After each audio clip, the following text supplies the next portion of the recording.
Hello, students. Good morning and welcome to week 5 of developmental writing. I am, of course, Professor Wood, your host this week. So I'm going to go ahead and quickly minimize and get down to business with what we are doing this week.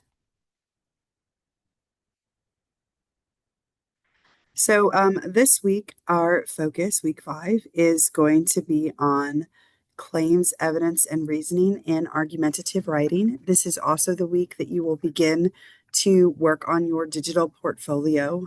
This process is usually done in person, so it might be a little bit confusing for you.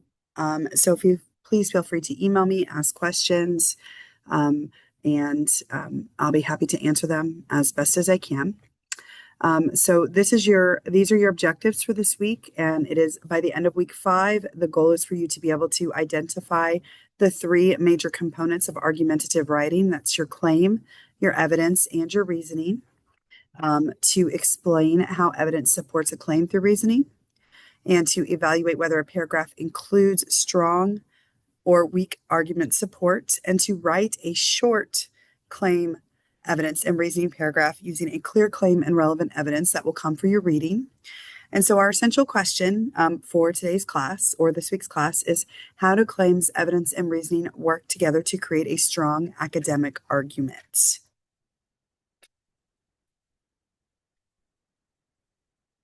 Step away for just a second. So that being said, I'm just going to go ahead and get started in the slideshow for you. Switch slides. So what is a claim? Obviously, you guys should be relatively familiar with what a claim is, but a claim is your main purpose or your position in your writing. It tells the reader what you believe in or what you are arguing about. A good claim needs to be clear, it needs to be specific, and it needs to be debatable. So, for example, and this just applies to me as a high school teacher during the day, but a claim that I might make would be that schools should continue to teach full novels instead of only short excerpts to students. Notice that the statement is something that people could agree with or disagree with. Now, the claim that is on your screen is that social media has a negative impact on mental health. One of the things I will tell you is that I am absolutely adamant about not having students write papers about social media because it is a dangerous and polarizing topic for a lot of people. So, but it is an example. And again, notice that you can agree or disagree with it. And so that would make it a specific and debatable claim. So, with that going forward, after you create a claim, you have to support it with evidence. So, your evidence will support your claim with facts, it'll support your claims with statistics, it'll support your claims with examples. So, as you get into your upper level classes, you can use that with, you can support your claim with research studies, expert opinions, real world data, but it has to be relevant, it has to be credible, and it has to be properly cited. And we haven't gotten to the citations point yet, so that's just something that I'm just beginning to introduce to you. The next slide goes into understanding that you have to have some reasoning as well, because your reasoning will explain how your evidence supports your claim, because it connects the dots between your evidence and your argument. And of course, it also helps to demonstrate that you have some critical thinking skills and logical analysis. One thing I will point out is when you are making an argument, you do have to use third person point of view. You can't say, I believe or I think, because we're moving past that and into academic writing. And that's critically important. So, that being said, I do want to show you a couple of different examples. I'm going to upload another example as well and go over that in this very short video. But if you look at this first paragraph that you've got, the following paragraph states, vegetarianism is beneficial for the environment. Studies show that meat production contributes significantly to greenhouse gas emissions.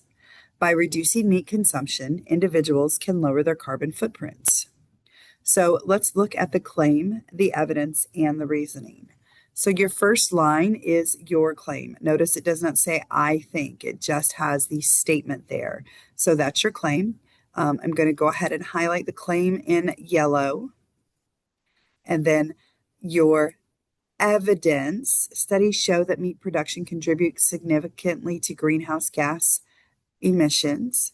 And that is going to be in green. And then we have by reducing meat consumption, individuals can lower their carbon footprints. And that's going to be in blue. Now, that being said, it's a sample paragraph and it simply has just the claim, the evidence, and the reasoning. It does not have an introduction sentence and it does not have a conclusion sentence. But it is easy sometimes when you're writing to highlight as you go through, and the highlighting tool is right up here. At the top, and it's got a little pen and you can color it, and that will really help. I always tell my students to make sure you highlight your claims, evidence, and reasoning when you're initially writing. I am one of those people that likes to write my stuff first down on paper before I begin to type it, and then I will highlight to make sure that I hit all of the aspects that are required. It's just a little tip and trick. Okay, so again, like I said, breaking it down, your claim vegetarianism is beneficial for the environment. Go back, you see that I've highlighted that in yellow. Evidence, studies show that meat production contributes to greenhouse gas emissions. Again, that's in green. And then your third one is reasoning, reducing meat consumption lowers individual carbon footprints. So again, you have here in blue highlighted. So again, that's how you can break it down. If that's what you need to do, then I recommend doing that. It will certainly help you. So let's look at paragraph 2. Paragraph 2 says, regular exercise improves mental health. So I'm just going to go ahead and highlight that as my claim in yellow. And then research indicates that physical activities releases endorphins, which are known to reduce stress and anxiety. So again, my evidence, so we're going to go to green here, sorry, do that.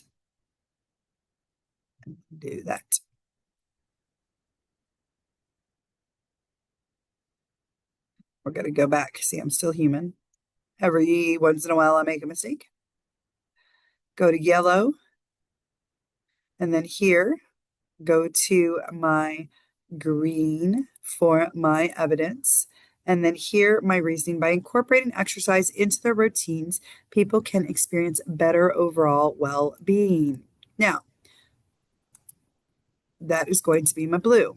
Again, you identify the components as I watch through this, and you can watch this video as many times as you want if this is something that you're struggling with. This can be hard. Excuse me for just a moment. I need to blow my nose a little bit. I don't know if anybody else has the sniffles right now, but it seems to be going around.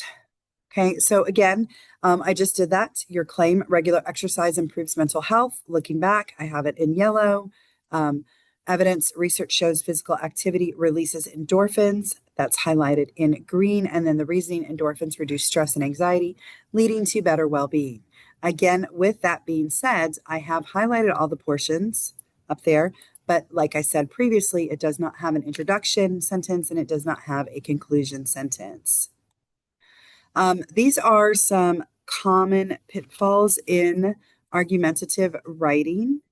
And one of the things that I want to make sure that you are aware of, and that is most definitely common mistakes that students make when they're writing arguments.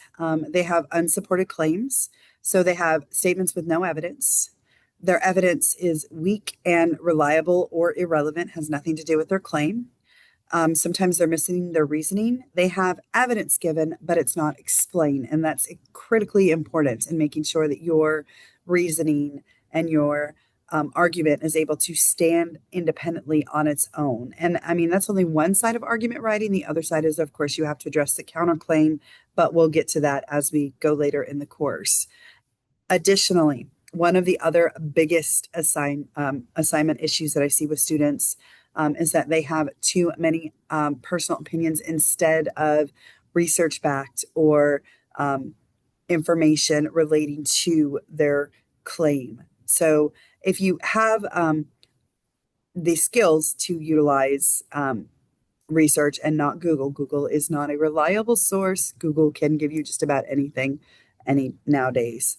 So that's something really important. You cannot rely too heavily on personal stories, personal anecdotes. I know this because we're not in third grade and we want to make sure that we are making our academic focus to be collegiate level.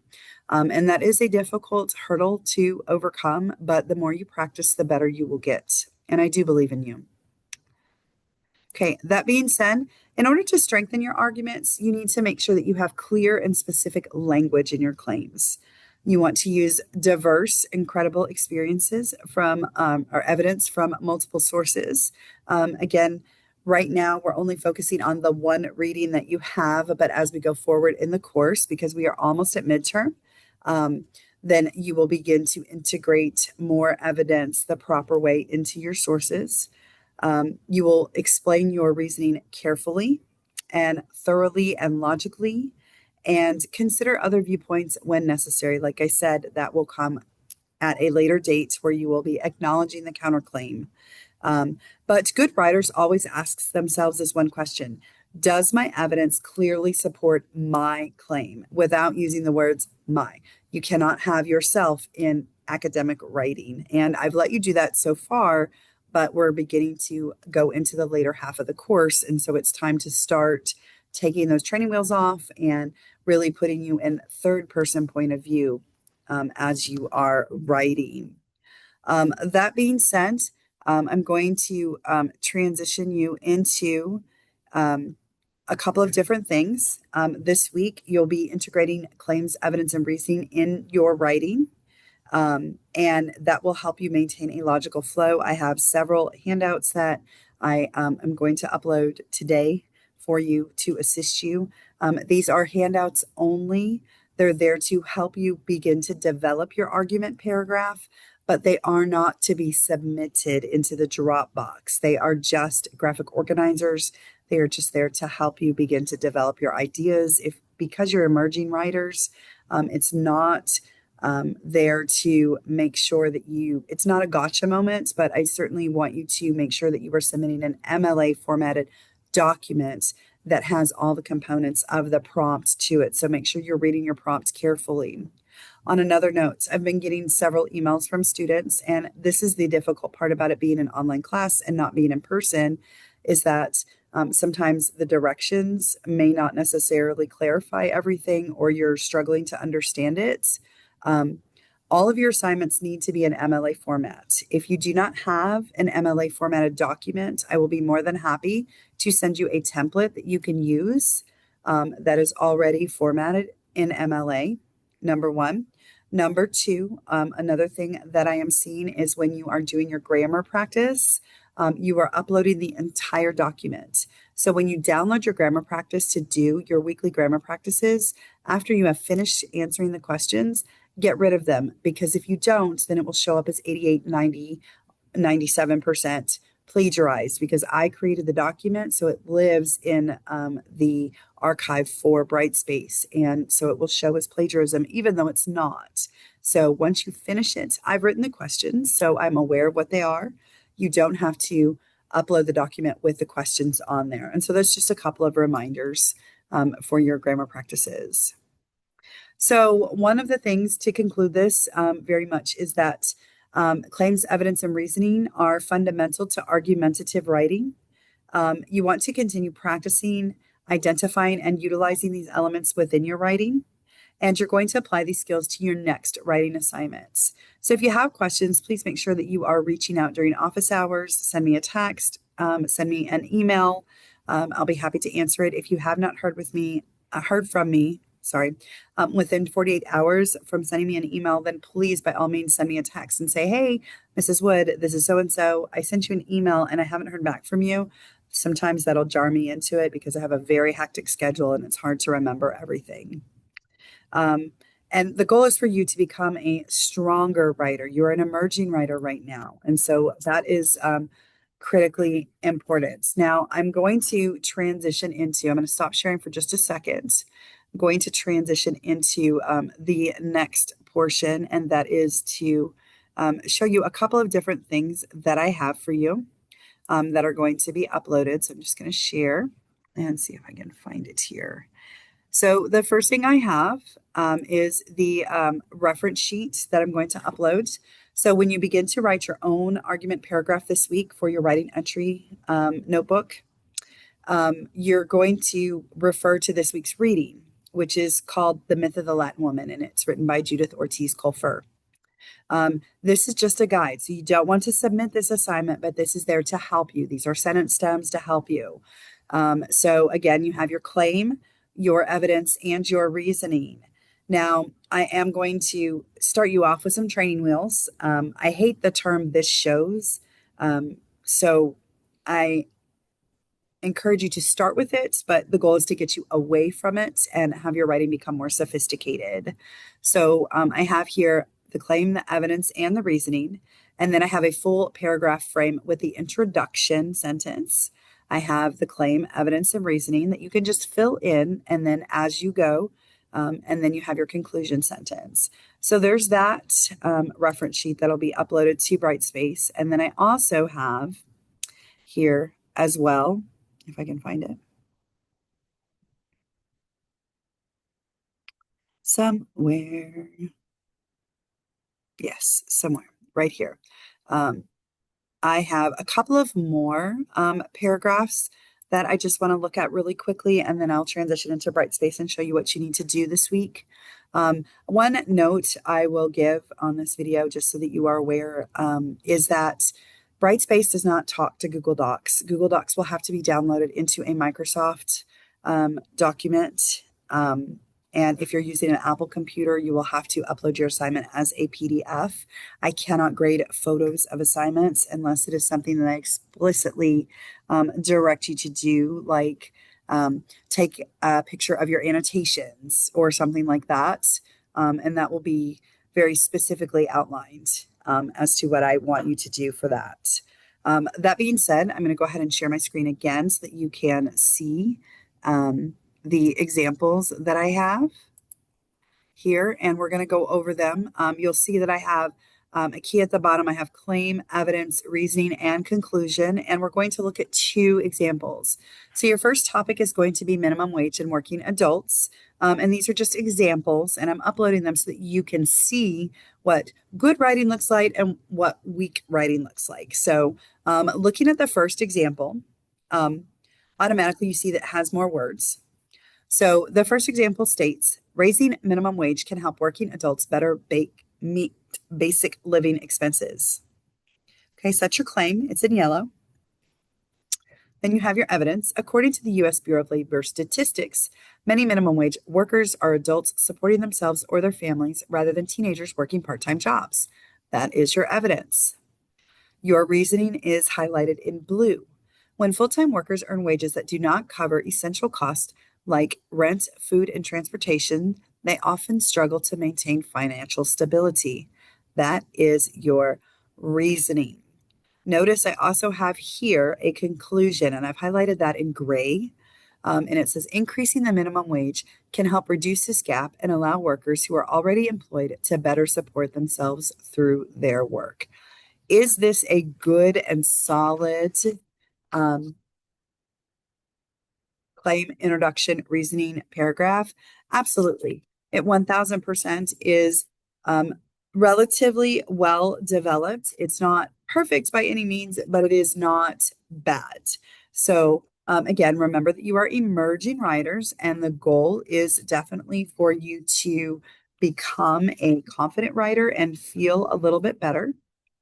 And so it's critically important that you practice this skill. So again, the first sentence I've highlighted in yellow, that's your claim. Your claim is raising the minimum wage can help working adults meet basic living expenses. It's a clear argument. Someone could agree with it, someone could disagree with it. And that is what makes it appropriate for argumentative writing. Then you have your evidence highlighted in green. It supports your claim with information or research. Again, as we get into later weeks, you will see and begin to see the associated information with how to integrate evidence properly with signal phrases.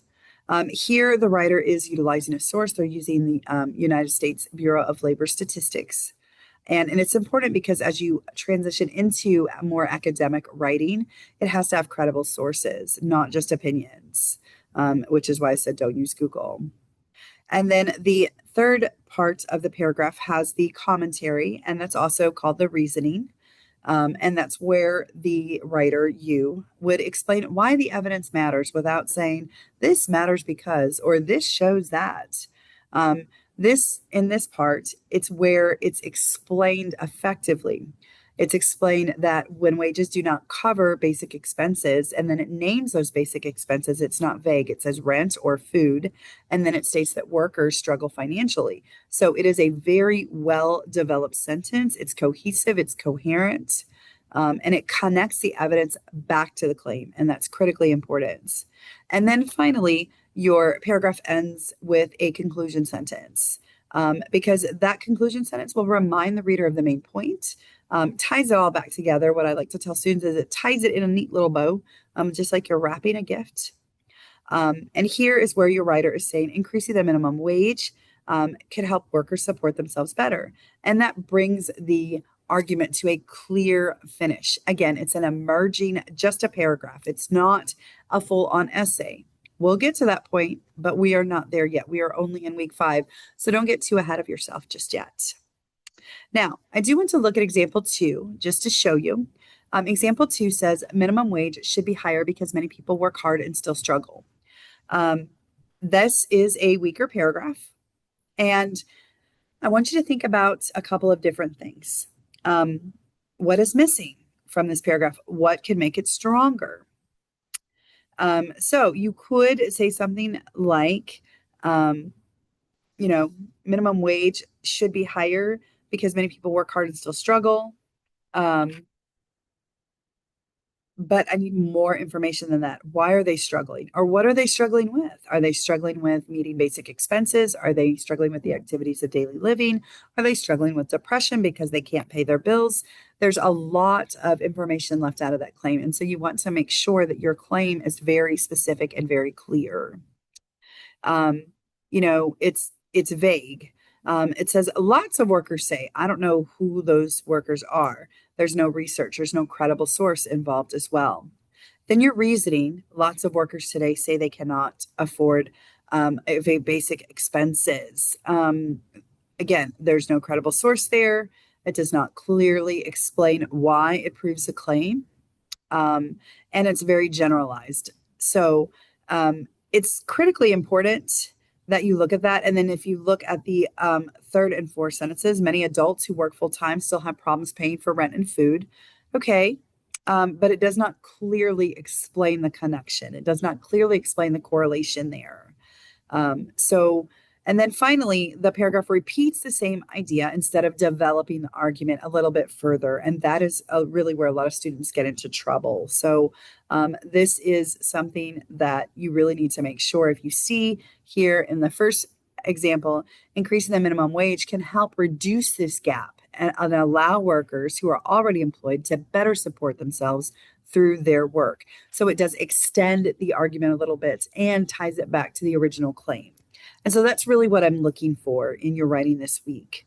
And that is something that you really need to focus on as you are writing. One of the recommendations, I cannot make enough, and I've said it in your feedback as I've given you feedback on your assignments, and that is to make sure you read it out loud and make sure you're hitting all of the components. If you hit all of the components, then it will definitely assist you and help you in becoming a stronger writer.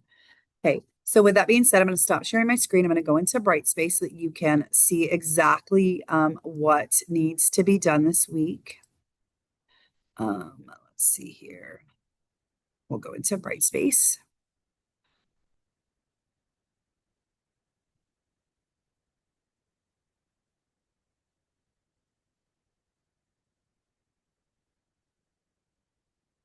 And I'm going to share my screen with you so that you can see the screen. I still have a couple of things that I need to upload, the documents that I showed you, but here I am on week 5. So in week 5, you have your learning objectives. You have this PowerPoint that I just went over. This is your reading excerpt, okay? And this is from The Myth of the Latin Woman by Judith Ortiz Colfer. And then this is your writing notebook entry 5. And so here's the thing. You're seeing this from my view because I'm an instructor. But if you notice this little symbol here, these are all the conditions that you must meet before you can see the assignment. So you have to go through the learning objective. You have to go through the claims, evidence, and reasoning PowerPoint. You have to read the excerpt before you can begin the writing notebook entry. You have to complete the content topic of grammar and your practice, clarity and cohesion. And then here's your prompt. Your prompt is In the Myth of the Latin Woman, I Just Met a Girl Named Maria by Judith Ortiz Colfer. The author discusses how stereotypes have shaped her experiences and influence how others perceive her. Some argue that stereotypes are harmless and generalizations that help people make sense of the world, while others believe they are damaging and reinforce social inequalities. So you're going to write a well-developed paragraph analyzing stereotypes or assumptions connected to the issue that you identified in the first week and explain how they shape public understanding. So your paragraph has to have a clear claim. You need to state your position without saying, I think that, or I know that. You need to have one strong piece of evidence from Colfer's text or a real world example. Try to make sure that that is something that is research backed. You can refer to your previous readings in the previous weeks, like Anzaldúa or Adichie's from last week. An explanation of how that evidence supports your claim. The counter argument, I'm not necessarily going to be looking for that just yet, but if you want to include it, you absolutely can. Just keep in mind that I have not explicitly taught how to write a counter argument yet.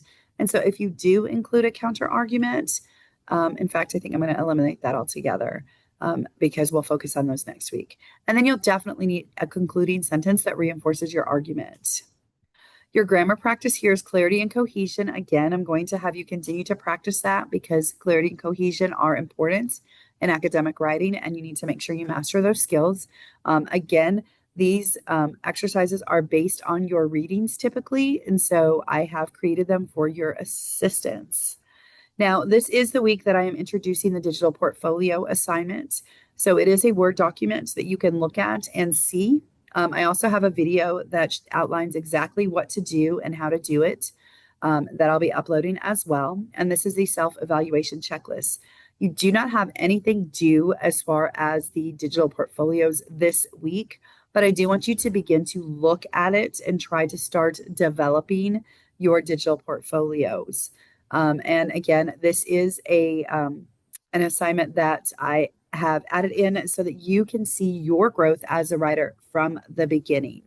And so that being said, your digital portfolio assignment, and I'll just kind of click on it so you can see what it is.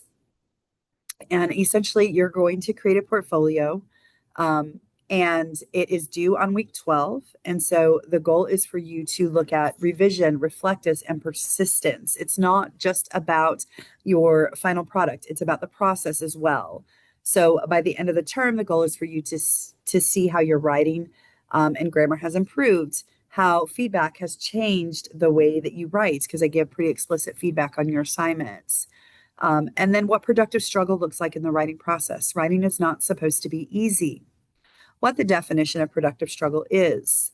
And it means staying engaged with writing challenges instead of avoiding them. That means not staring at the screen for hours and looking at that blank cursor and not knowing what to write. Excuse me for just a moment.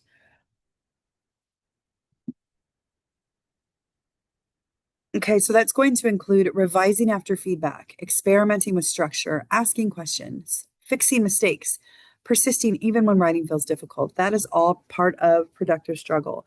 And you're going to reference examples of productive struggle in both of your reflections. So I'll have you do a reflection coming up, and then I'll have you do a reflection towards the end of the course. These are the components of the portfolio, and I'm going through this relatively quickly, but again, I have a video that goes over everything, and I also have a sample digital portfolio as well. You have a folder set up. You're going to create a folder in Microsoft OneDrive, and you're going to name it, and then you'll create subfolders for it. And this tells you everything that it needs to have. And then a grammar growth where so if you want to focus on fragments or you want to focus on clarity and cohesion, then you can pick whichever grammar assignment before and after.